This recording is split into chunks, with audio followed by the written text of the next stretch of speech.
For now, I want to get started about the KISS subject. Just keep it simple thing. Keep it simple, sister. Or sweetheart. I don't want to say stupid anymore.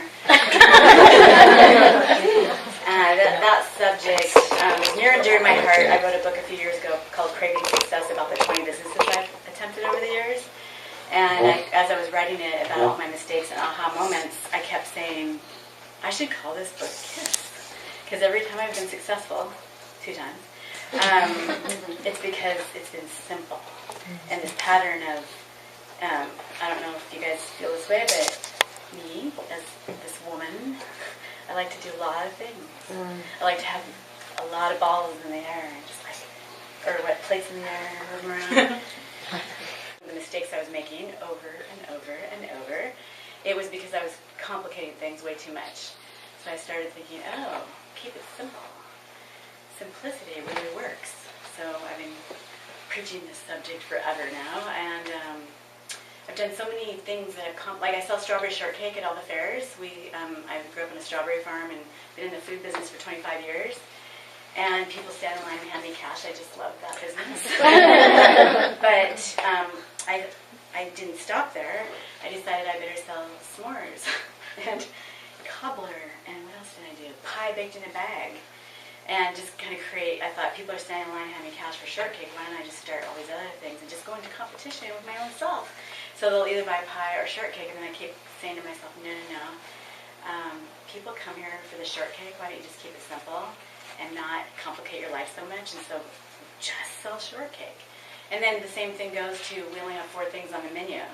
When you come up to our booth, it's like strawberry shortcake, raspberry, and berry coolers. It's not this really long menu of 50 things, just to make it really simple. And I just started realizing what I was doing when I was making things complicated and it wasn't working. It was because it was just so confusing for people. I've even had the Crave membership so confusing the last couple of years. I said, let's just start a Crave membership and I'll give you 3 choices to join. You know, premium, 1, 2, 3, ABC, premium, whatever, standard. And then people would go, great, that sounds great. Let me go away. I've made it so complicated. I've told you, do not do business with me. Because you have to go home and think about it. And that's just not good. And so I'm like, oh, what? Take a little advice from your own self. Keep it simple. I'm working on I was talking to these guys on the way down here today. I'm like, I have nothing to report about my personal life being simple, which is what you're going to talk about. But because I have all these examples of business, making business simpler. But I am here tonight to learn from these lovely gals. But I went out to happy hour with Jen a few weeks ago, and I'm like, what? You can do all of that personally? You can read books and do all these personal things. That sounds so good. True story. Yeah, and so I'm going to learn tonight. I have no examples personally to tell you about the personal life, keeping it simple, but I need to learn that. I'm sure you all have some ideas that you can share too. I'm just more about, my experience has been in business and just keep complicating my life way too much and just always bring it back to simplicity and try to do, that 80-20 rule where, just spend 80% of your time, 100% of your time and focus on what you do really well. And the faster we can learn that, the better. That's what we're going to talk about tonight. I look at your life from the outside, and I've worked with you a couple times on a couple of events, and I want to hear how you hold this all together. And you're so good at attention to detail. And so I want to hear how you kiss this. I need advice from you. Well, I have this really archaic day planner. Paper. And the only thing that was left, and I'm sorry, it's pink, and I don't really like pink, aside from, the obvious thing. But, yeah. So it's paper, but the thing that I found, and this is one of those things I'm trying to stick better to this year. I was telling Jen earlier, I'm like, I actually made a New Year's resolution. I never do that. And it's not because I don't stick to them. I just don't want to be like everybody else and make resolutions. I just so edgy. I'm waiting until March to make my resolution. And no, I think it's really because I'm lazy. I'm like, oh, I forgot to do that. I'll do it in March. But the reason I have to do it is because what you were just saying, like about the menu. my lists were getting so long that I'm like, I'm not going to do any of those. It's like, I'm not going to order all that food. Why do I need all that? So I started doing something where I just write down a few things that are my priority. Has anyone ever taken the Franklin Covey? Remember that system where you prioritize? So it's sort of like a reduced version of that. And it's kind of making my life bearable on the days when I'm like, I have to get done.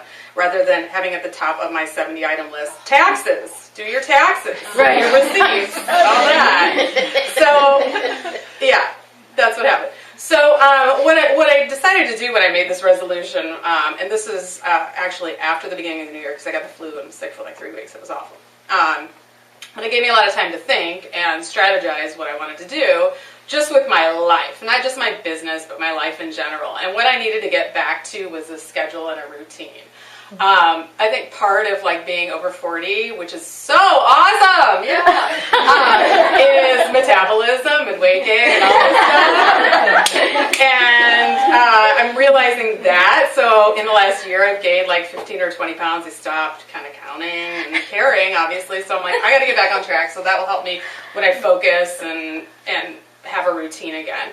So I'm going back to my old routine, and I've been doing this the last couple weeks, where I'm getting up at 6 o'clock in the morning and working out, which sounds crazy, but I used to do this all the time and was really good at it. And I have such a routine that it's down to like the products. Like I have one product for like shampoo. I use the Dr. Bronner stuff. So I use that for shampoo. I use it for everything. I mean, I don't have anything else.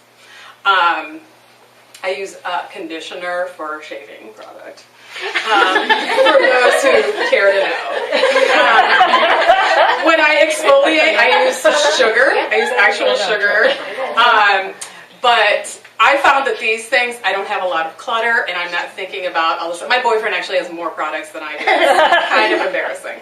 And then the same thing with my other products. It's like I have it like that, and I'm like, okay, well, there was this sale, and I got BOGO, and, you know, whatever. I don't, because I just end up not using it, and then I discover another product, and so it's just waste.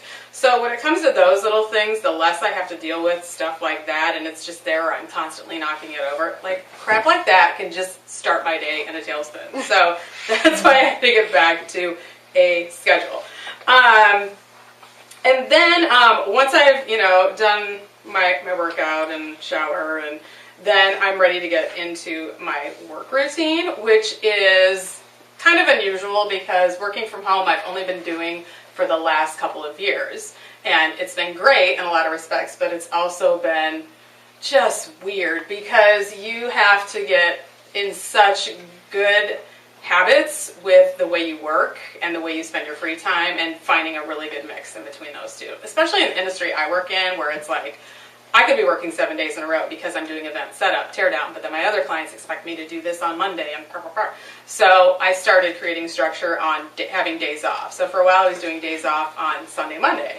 It was great, especially during our busy wedding season.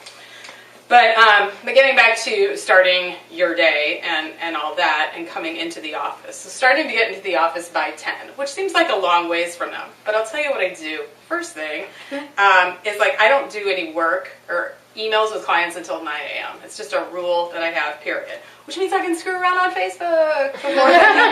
And also kind of get my ideas brewing of what I want to post, because I have to be timely, as you know, in marketing, with when I'm posting them, what time, so by the time 9 o'clock hits, I'm like, okay, you're off. You can't be on that anymore. So I thought about grade schoolers, and how back then we always had, oh, you had to do it at this time, you had to do it at this time, now it's time for social studies, and now it's time for this. So even though I can write stuff in my calendar, I had to start rethinking how I'm doing this and kind of become a kid again. Because I am getting better at pulling myself off of social media, I've only allowed myself a 3-hour check. So 9 o'clock, done. I can do it again at 12, I can do it again at 3, and I can do it again at 6. The only caveat is, if I'm in line, I'm going to look at Instagram, sorry. I mean, I have to. Until I get better at this. Plus, I also realize that if I'm not constantly, I'm like, oh, there's only 3 new photos in my feed. Lame.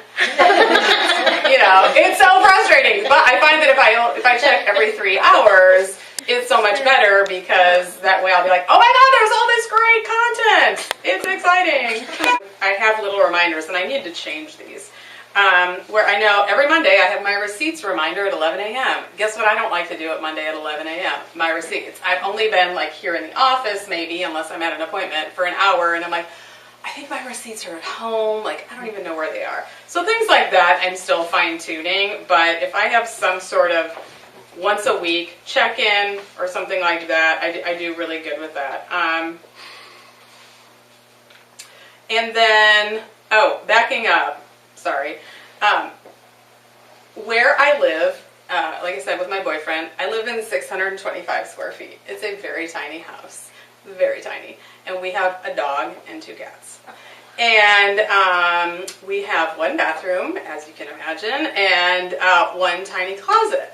So when he moved in early last year, I realized that he has just a lot more stuff than I do, which was kind of a good feeling, because I'm like, oh, I'm not the crazy one. So we're still working on that, but I was like, I need to figure out a wardrobe or a uniform. So for a while I was just doing these white shirts and black pants or my jean skirt, which is kind of the only thing I can wear right now, embarrassingly enough, because I gained 20 pounds. So I'm just always wearing tights and a jean skirt. But I was wearing these white Oxfords, but then all of a sudden I would get them dirty. And I'm like, okay, shit. But the idea is still there, that I'm like, I'm keeping with one kind of look or whatever to make my life simpler, and I'm going to fine tune that when I get back on track, but I'm not putting too much pressure on myself. But I don't have to think about it as much. It reminded me of when I worked at Universal Studios and I worked in the theme park, and all of a sudden they gave all those managers, they're like, you get to wear these great polos. With what? And they're like, with khaki. And they're like, awesome, fashion. And you know, you had to wear like Mary Jane shoes and, you know, really squishy earth shoes, and it just did not feel cute. But the thing that I liked about it was that I didn't have to think about what I was going to wear. It was awesome. So figuring all that out helps me out. But that's kind of what my keep it simple is. Constantly a work in progress, and I think giving ourselves routines or templates for if it's at work, if it's at home, like if you have shopping lists, I mean, there's apps for everything, so I know I need to be utilizing them more. I mean, I at least download them, so that's a start. So cool, I'm never going to use that. But things that simplify, so you're not constantly, you know, like this all the time, or just looking off into space. Again, I was mentioning earlier, when I had the flu, it was great because I wasn't on Facebook a lot. I was kind of just laying down watching Law & Order SVU. And it was really relaxing, and I didn't feel like I had to constantly be doing something. And I think because we're all getting so accustomed to that, and not focusing on maybe what really matters, even if that's our work, our home life, whatever it is to you, maybe it is your work, and maybe there's just a way to focus on it to make your work that much better.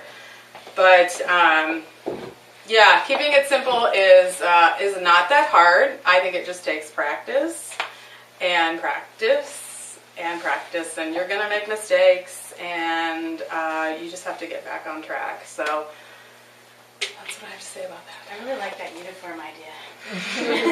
Yeah, you could so do the same thing every day. So when I was researching it, I'm like, I want to do just white and black, and all these, like, I was like, white and black. Who wears? And I'm like trying to think of who wears white and black. Fran Lebowitz, if you know who she is, like, she just, I mean, you'd never consider her a fashionista, but she always looks great, right? She just got that on it. And then it was like Karl Lagerfeld. I'm like, oh yes, that's exactly who I'll dress like. But like all these other people came up, like Michael Kors always wears the same thing, and just, you don't even really think about it, you know? I'm like, oh, I'll just accessorize the crap out of it. And there was a gal who started in New York, it was like called the Uniform Project, and she had these rompers, and they were really cute. They were like just all black, and I think they had a couple little pockets, yellow pockets, and they're not making them anymore. But it went to some sort of charitable foundation, but they're not making them anymore. So maybe I'll find someone around here that can make us some cute little rompers with pockets in black, please. Yeah. Brave romp. Yeah. Thank you, Kelly. Show you a few things, because one of the things that I figured out about myself over the last year, and this is part of what you're like, what? Is that I'm super visual. And so I don't want to do anything without a visual aid anymore, which is super new to me. And it's only been a year with it, so I can't dishonor it. Okay? Is that cool? Is that cool? All right. So we're going to go this way with it. This is coming from, by the way. So where this all started, I had a boss that told me to my face, "You're not creative." And this was like a crushing experience for me, right? And I didn't really know why it was so upsetting. But as a marketer especially, like, and as a human, and I was like, what the hell? And I looked down at my outfit, and I was wearing like an old ratty t-shirt and like cute jeans, but like not really like, oh, maybe like not on the outside. On the inside, maybe creative, but not on the outside. And not like boring outfit, but just like, I'm sitting in this meeting and I'm not creative, and it's true. And I was like, oh man. Right, so this is like the beginning of the series. This is like, that was the sad beginning of where this all started, right? And we're going to go sad a little bit more, so stick with me. So this is kiss, but it's really, because this is how I do things, it's really kiss it. Kiss it. Right? Just kiss it. Because this is my attitude right now about everything. Like, screw it, we're doing it. Screw it, we're doing it. Kiss it, everyone, we're doing it our own way. Okay? Screw it, she hates presentations. Let me tell you this. This is things I know about Melody. She doesn't like people who do presentations. I'm doing a presentation, right? So this is kiss it. I'm like, I know she's back there. I know she's really mad, and I'm doing it anyway. Right? I know this is outside the rules, and I'm still doing it. Right? This is how it's starting. All right. So, top 5 regrets of the dying. So for like the last 5 days, I've been like, what the hell am I going to say to these people?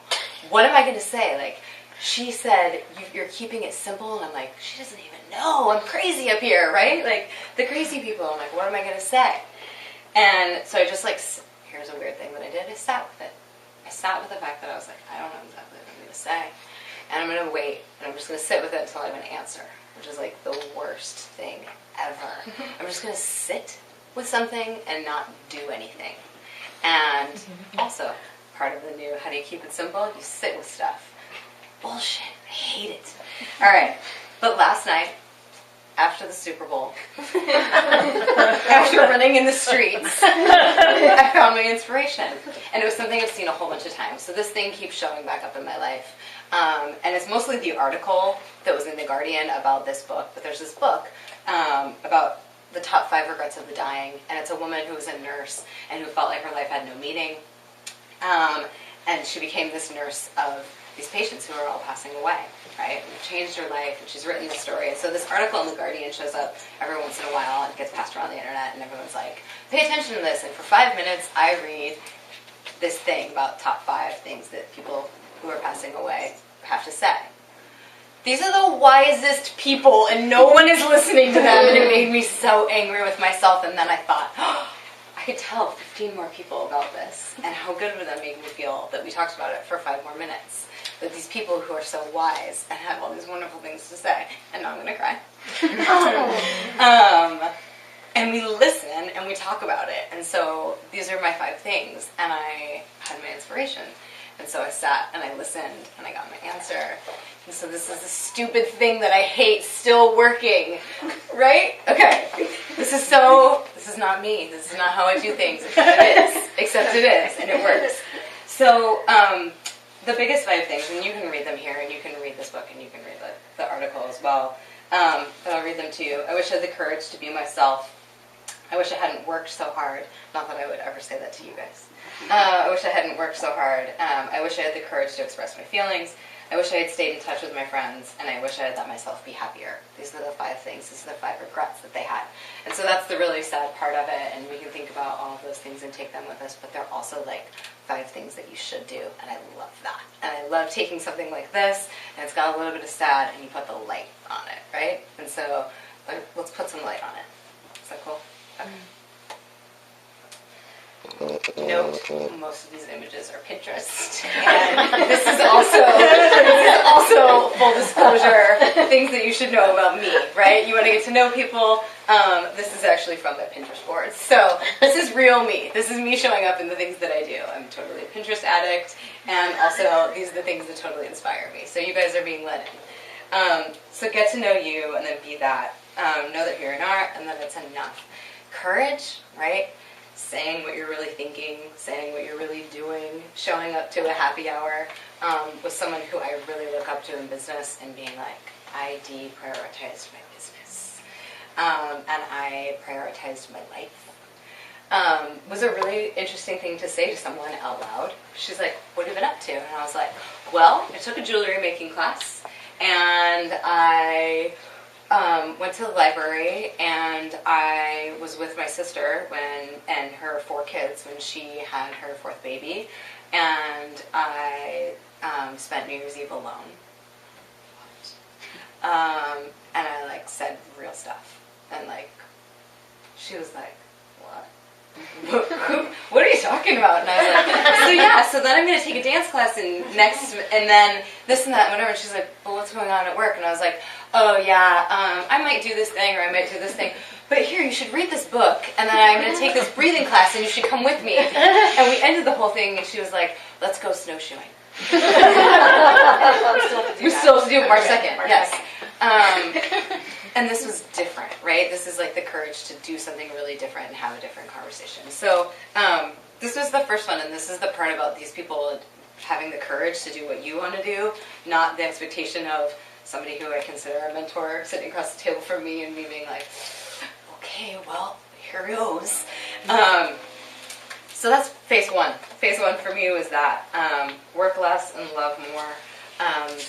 This for me was really, I went through a breakup at the end of last year that was like earth-shattering for me. I had built a family with this person, and when that was removed from my life, I had nothing except me. And could have easily gone the path that I'd gone like a zillion times over, which was like, oh, I could just be a workaholic. That's easy. But not like crazy in love. And crazy in love with my life, truly, like in love with everything that I was doing. And let's be real about the fact that that doesn't happen every day, ever. Like, I'm not sitting here being like, I have a solution. I have like 3 minutes where I'm like, yeah, my life is good. And then I have like, I'm still so sad about him and that, right? So like, but 3 minutes is pretty awesome. And 3 minutes when I'm really freaking good is really awesome. And like 3 days of like, I just did awesome stuff. Is where I'm at and what I'm excited about. So working less and having really happy fun days and 3 fun minutes in a row, or 3 fun days in a row, is what I'm talking about. Success from my world. Creative language. This is what we call creative language here. And this quote, okay, so this is one of my favorite things. I hope your day is as nice as your butt is, first of all, something amazing you just need to think about always. But I'm so glad you get my sense of humor, because I think I'm funny, but you make it official. It is this is something that my best friend and I shared, and this is really, truly like, I had, again, with Melody, we sat down in October, and I said I've made a terrible mistake. And she's like, what do you mean? How terrible could this be? And I said, I lost all my girlfriends. There's something about that moment where you stand and you're going through a breakup and you're alone that you're like, what have I done here? And where did my priorities go wrong? Right? And not just like girlfriends, but like the kind of girlfriends who you talk about poop and farts and boogers and like, what? Close your ears. What's going on? Some regions, right? Like, we need to be able to talk about some shit, because if you can't talk about this, like, I don't know what to do. Like, I didn't know, like, I had these people, I had 2. I had 1, kind of. I had 2, right? Really good friends, and that's all it took. And that was, like, 3 months ago. But I had 2. And now I have, like, a posse. And it is the coolest shit ever, right? These girlfriends are amazing. and we talk about poop, and that's I had that, and what I will tell you a little bit about the story of that. A year ago, I started a process of getting to know myself, which was super scary. Just like being alone with myself and going through change and letting life come and doing all of these things. And I did an inventory and got rid of a bunch of friends and forgot to replace them.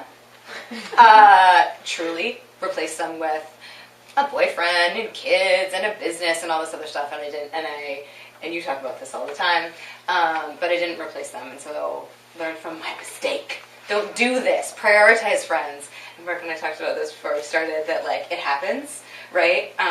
But when it does, if you have one, if you have none, if you have some, you can do something about it. And I set an intention, which is a new thing that I did that I didn't believe in at all. But I set an intention that I was going to go find some girlfriends, and I told her in October that I was going to do that, and it has come, just like the 5 regrets has come. The girlfriends have come, and so that's keeping it simple for me. Spending time with those people, doing my business, but then laughing with girlfriends is like like win at business, do those things too, and like for sure make that happen. But like laugh with girlfriends, laugh with friends, be with people you love, and laugh.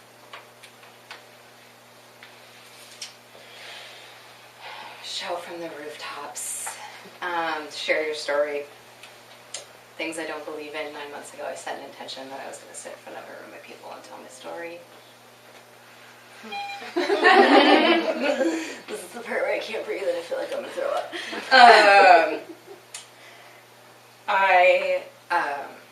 I was a woman who didn't have any confidence, who didn't believe in that there was going to be a world that I lived in where I had a sense of value about who I was.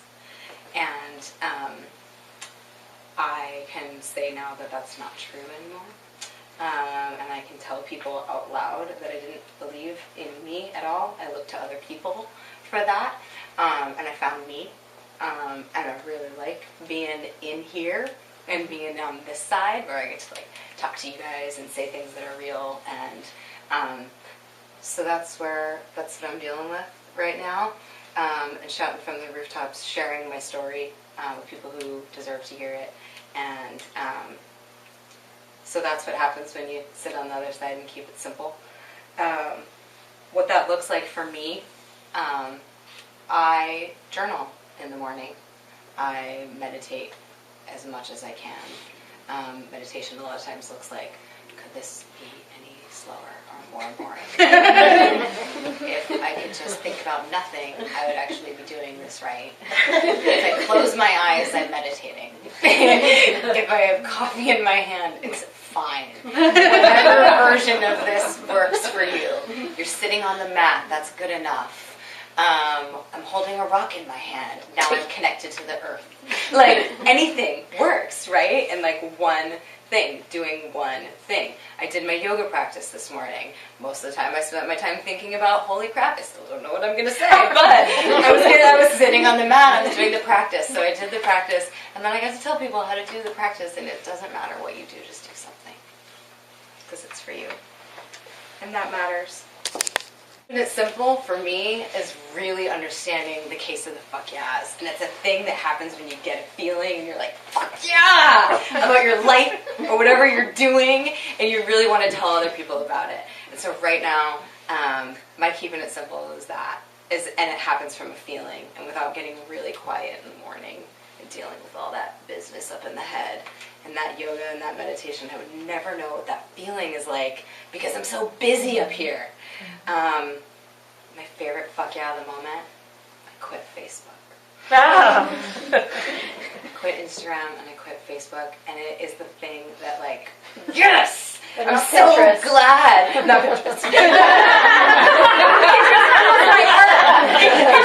my art. That's why. No. But I quit. Like I literally just quit. And that's like, I'm a marketer. I like don't believe in that, right? Like from a value system, I'm like, really? And honestly, like from a human being perspective, like kind of more important, right? Like, am I happy? Yeah. was it making me unhappy? Was I super sucked in and addicted? Yeah. Did I not really like it? Right? Did I love it and hate it all at the same time because I knew what everyone was up to and also wasn't thinking at all about what I was doing with my own time? Yeah. So my whole story, the whole magic of everything for me was believe. Someone once told me I was delusional. I almost fell off my unicorn, is what that says. I honestly believe that life is magic, and if you simplify it and do these things and set these intentions for yourself and envision what your life can become, and then get really quiet and sit and do art and do other things, it will come. And so I believe, and it's magical. And so I want you guys to have that. Yeah? Let's sit our intentions.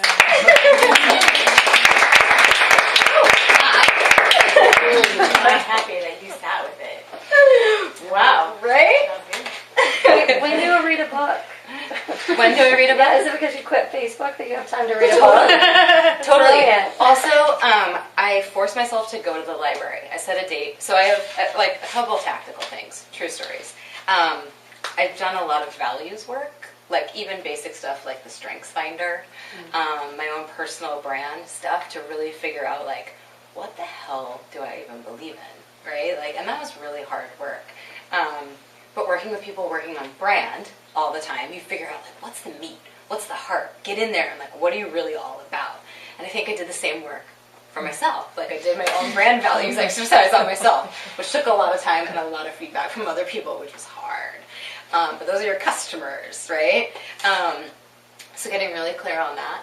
And then setting priorities. So my priority was happiness, highest level. Like what makes you happy? And so I quit Facebook because it wasn't making me happy. I went to the library because I walked in there and got a case of the fuck yes. I'm so sorry. I know she doesn't really like swearing that much either. So it was that, right? Reading books. I signed up for classes that I couldn't really afford to, like, what are you going to go spend all your money taking jewelry making classes? Yup. Why? Because it makes me really happy. And I ran out of there with something that I created, and now I'm wearing every day, and I have a reminder of how happy I am, right? Like, that happy feeling. When do I read a book? I read a book as part of my meditations in the morning, because some days I can't shut my brain off enough to listen to my own thoughts, so I listen to somebody else's. I sometimes don't want to hear my own story anymore, so I read somebody else's. I go out with people for dinner and look at their actual face when they're talking to me and like live it and breathe it and be present with them. And I have a lot more time to do that now that I don't have Facebook. Right? It's also because I, get all this time to work on me. So I also am a very unique use case, right? My life is not filled with to my own detriment a lot of times because I don't want to be alone up here. I get a lot of time to do these things and I get a lot of time to prioritize. So coming from a place of I'm very lucky, right? Like I honor and I have so much gratitude that I've had this time, right? Who gets that? Who gets like, go figure your shit out, right? And have all this time to go do it. But also it's a scary place when you're like, it's just me and I gotta work on me. So, but I got a choice. And I could go the other way. I could be like, oh, my business is taking off. I can't do this now. I can't deal with myself. I have a business. But I really want to do. So that's what I did. Last I heard, your business is rocking too. Well, that's kind of going good too. Which makes sense because when you start to take care of yourself, it all falls into place. Right? Because Yeah. you're like walking around, you're like, hey, let's just be cool and talk about stuff. And I'm not super stressed out anymore, so this is going to start working. Yeah, because you start to do things. I don't know if it was a Susie Orman thing that I saw one time. She was talking about like when you start to clear out things, like you organize your wallet, guess what you might find? Some money or an opportunity for money. I mean, today I had a pile of papers over there because y'all were coming, so I didn't. And I was like, oh, I got to clean this up. I got to clean this up. And there was $20. Oh my goodness. Nice. Like randomly, just $20 sit there. I'm like, fuck. Am I like, yeah, that's what you do. You clean stuff up to make room for more wealth. Or And you open yourself up happiness. to stuff, right? Like you open yourself up to, if I'm going to open myself up to creativity, because I'm going to do art now. Oh, right, you're going to do art from the girl that's not creative, right? Like, if I'm going to do art, you start living your life like that, creatively. Like, this is not the way that I wanted it to be, but I'm going to force it this way. Or there's this whole other slew of options. And I'm going to go do, you know, if I can paint with really broad strokes and make a mess, my life can be kind of a mess. And I can kind of, oh, this isn't how I planned it. But maybe it's okay. Not normal for me. Wait,